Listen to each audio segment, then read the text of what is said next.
Missouri. How about this game, bro? We picked this one. This was a 1.5 point spread. In fact, a lot of sharp bettors really like the Tennessee side of this one. I played a little bit of Tennessee money line. Unfortunately, my personal money, even though I picked Missouri on the podcast on Sunday, and then the week goes by and I start hearing some stuff from, the pundits that I respect, and I'm like, oh, great, maybe I should have picked Tennessee. I'm hearing all this Tennessee, yada yada, and then 36-7. This was not even close. This was a beatdown. Dude, Como's sneaky. Like, I saw LSU in there in October, man. Like on TV, of course. But, dude, Como can catch you if you ain't ready.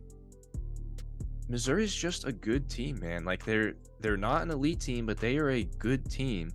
They gave Georgia one hell of a fight that I think looks really good, especially considering how Georgia just absolutely splattered Ole Miss this past week. Missouri is a legitimately good team. I think Missouri, you could argue they are a top 10 quality team. Yes. That just has 2 losses and had to play Georgia, who just has a superior roster talent over them. I mean, and they gave Georgia a hell of a fight. I mean, it's really hard to do. I think this Missouri team is very quality. This is a legitimately good team that has been developed. And they got to show it against Tennessee. We talked about this game. This was the quote-unquote second place bowl for the SEC East. And I think it's not even a question now. Missouri is by and far the second best team in the SEC East. And this is just a great season for them, man. And I feel like they're not getting talked about enough because everyone's like, oh, well, you can't beat Georgia. You're not going to win the SEC East. We don't care. Like, that's not what college football is about. You have to level expectations. And expectations for Missouri is, yeah, you're not going to beat Georgia. You're not going to win the SEC East.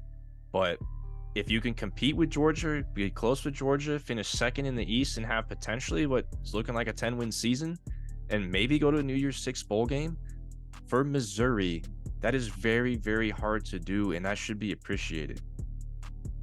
Since Eli got there, I mean, let's throw COVID out. I'm not even counting COVID.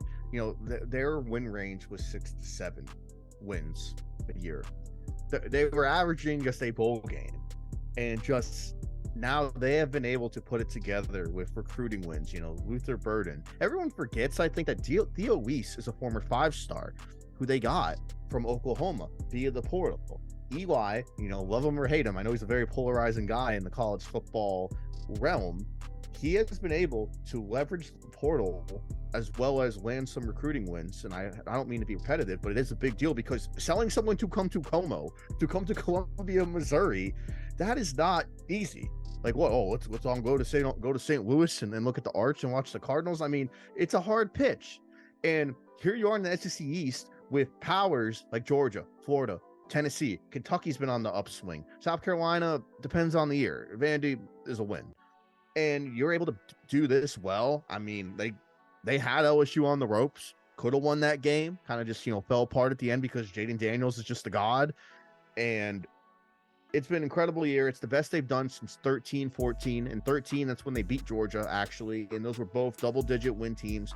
And barring disaster, I mean, it's looking like they're going to get 10 wins in the regular season, which is just amazing.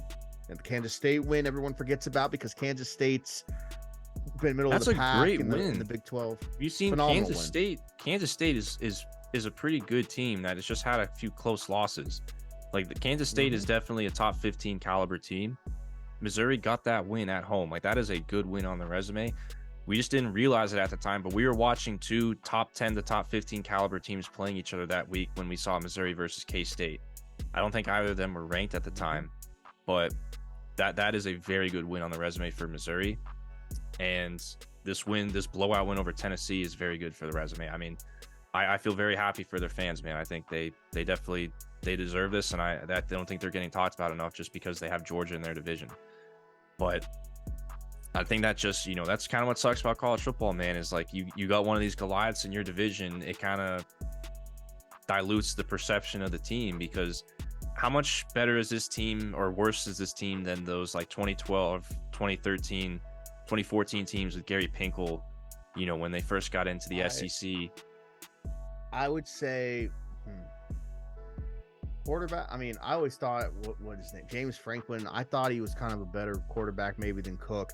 I want to say they just had kind of another like beast running back. They had really good defensive lines. I remember They did. they had some wide receiver studs. I remember Dorial Green Beckham, man. Yeah. I forget if he He started. didn't there and really transferred out. pan out though. No, Like, he was a 5-star recruit. Yeah. and I think he transferred out. I want to say, but they beat Georgia during that time. They beat Florida both times. I mean, again, went to the SEC East. Yes, they won. SEC They won East. the SEC East back-to-back years in 13 and 14, when that was their second and third year in the SEC, respectively, since coming over from the Big 12. So my point is, Everybody forgets that.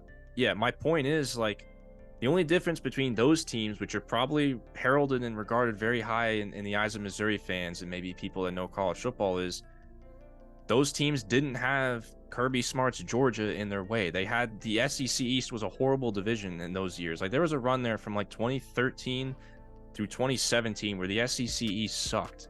Like, it actually was not good. And listen, I'm not trying to downgrade Missouri's success back then, but like, you only won the division because Georgia hadn't realized its full potential and Florida was down.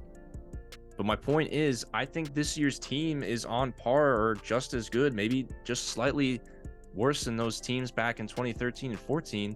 The only difference is they're not going to be perceived as a championship caliber team or a team that can win the SEC because Georgia is Georgia. Like, there's just a giant wall in your way.